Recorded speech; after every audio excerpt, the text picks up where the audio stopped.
आज हम बनाते हैं गुड़ी पड़वा स्पेशल पूरन पोली। तो पूरन पोली को किस तरीके से प्रॉपरली बनाते हैं ये मैं आपके साथ स्टेप बाय स्टेप शेयर करने वाली हूँ। तो वीडियो में एंड तक बने रहें। महाराष्ट्र में जो गुड़ी पड़वा बनाते हैं उसमें ये पूरन पोली ज़रूर बनाकर तैयार की जाती है। इसके लिए ले लेते हैं दाल। ये चने की दाल मैंने ली है और इसे अच्छे से वॉश करके फिर आप कुकर में इसे डाल दें। और अब डालें इसमें हल्दी और क्वांटिटी के अकॉर्डिंग आप इसमें ऐड कर लें पानी। उसके बाद इसमें ऐड करते हैं ऑयल।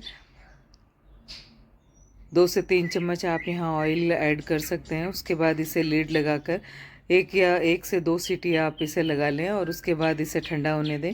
जब तक कुकर में दाल अपनी बॉईल हो रही है तब तक हम ले लेते हैं एक साइड में आटा। उसमें डाला है थोड़ा सा नमक और हल्दी। अगेन जो हम इसका आटा लगाएंगे पूरन पोली का, उसमें डाल लेते हैं मोयन के लिए तेल। तेल आप इसमें क्वांटिटी के अकॉर्डिंग एडजस्ट कर सकते हैं। तेल डालने के बाद हम इसका एक अच्छा सा डो बनाकर तैयार करेंगे। तो यहाँ सारी चीज़ें इस डो में डाल ली है। उसके बाद हम इसका डो हमने तैयार कर लिया है। बहुत ज़्यादा सख्त इसका डो नहीं लगाना है पूरन पोली का। और जब तक हमने डो तैयार किया है तब तक जो चने की दाल हमने बॉईल होने के लिए रखी थी वो बॉईल हो चुकी है। तो अब इसकी सीटी जो गैस थी वो रिलीज़ करने के बाद हम इसका लीड हटाकर इसे देख लेते हैं जो हमने चने की दाल बॉईल की थी वो प्रॉपरली चने की दाल बॉईल हो गई है या नहीं। तो ये देखिए इजीली ये टूट रही है, दैट मीन्स ये बॉईल हो चुकी है। इसे दाल को आपको बहुत ज़्यादा गलाना नहीं है, इतनी ही स्टेज तक कि हम एक बार दाल को बॉईल करेंगे। उसके बाद दाल को हम छान लेते हैं, चना दाल को, और पानी से इसे बिल्कुल सेपरेट कर लेते हैं क्योंकि आगे जो हम स्टेप फॉलो करने वाले हैं उसके लिए हमें यहाँ पानी नहीं चाहिए चना दाल में। और जो चना दाल बॉईल करने के बाद पानी बच गया उस पानी को आप फेंकें नहीं, उसको कहीं ना कहीं यूज़ कर लें। आप चाहें तो उससे आटा लगा सकते हैं या कोई भी आप रेसिपी बना रहे हैं, सब्जी बना रहे हैं या अगेन कोई दाल बना रहे हैं या आटा लगा रहे हैं तो उसमें इस चने के दाल का जो पानी है उसको आप इस्तेमाल कर सकते हैं। अब जो चने की दाल हमने बॉईल करके रखी हुई थी उसको अच्छे से किसी मैशर की सहायता से मैश कर लिया है। अच्छे से मैश करने के बाद उसे डाल देते हैं कढ़ाई में, क्योंकि पूरन पोली की जो फिलिंग है वो हम बनाकर तैयार कर रहे हैं।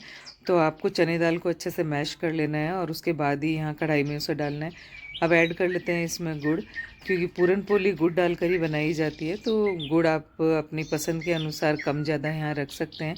और गुड़ को अच्छे से फोड़कर उसके बाद ही हम चना दाल में उसे ऐड करेंगे। और गैस की फ्लेम को आप लो टू मीडियम रखें। और उसके बाद वैसे तो ये चना दाल बॉईल हुई हुई है तो इसे ज़्यादा समय नहीं लगता और कच्चे चना दाल कच्ची रह जाएगी ये वाली प्रॉब्लम भी नहीं होती। तो ये बॉईल हो चुकी है चना दाल, उसके बाद ही हम इसे तैयार कर रहे हैं। गुड़ डालने के बाद इसकी फिलिंग को हमने तैयार कर लिया। देखिए बिल्कुल सूखी सूखी फिलिंग हमें चाहिए थी। तो ये अच्छे से जो हम पूरन पोली के लिए जो फिलिंग तैयार कर रहे हैं वो बन चुकी है।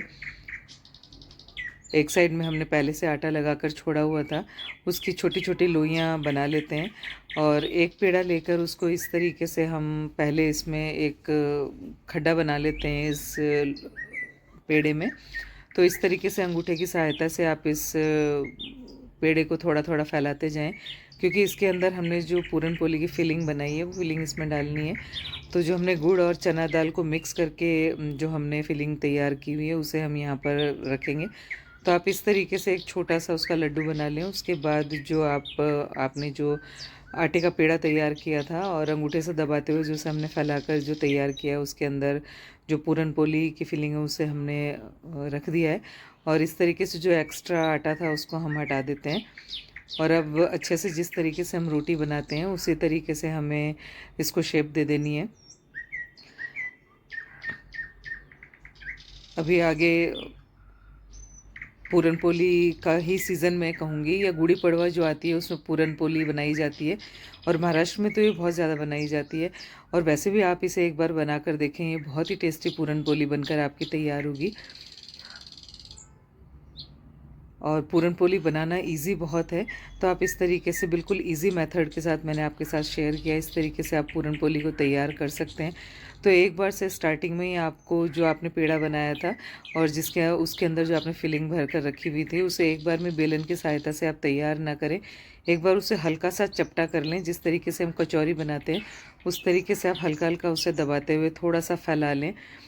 और उसके बाद जब ये अच्छे से फैल जाए अपना पेड़ा, उसके बाद ही इसको बेल कर तैयार करेंगे। तो अच्छे से हमने एक रोटी बेल कर तैयार कर ली है और अब फ्लेम ऑन करके हम उस पर रख देते हैं तवा। और जब तवा गर्म हो जाए उसके बाद जिस तरीके से हम रोटी बनाते हैं उसी तरीके से हमें पूरन पोली को यहाँ तवे पर डाल देना है।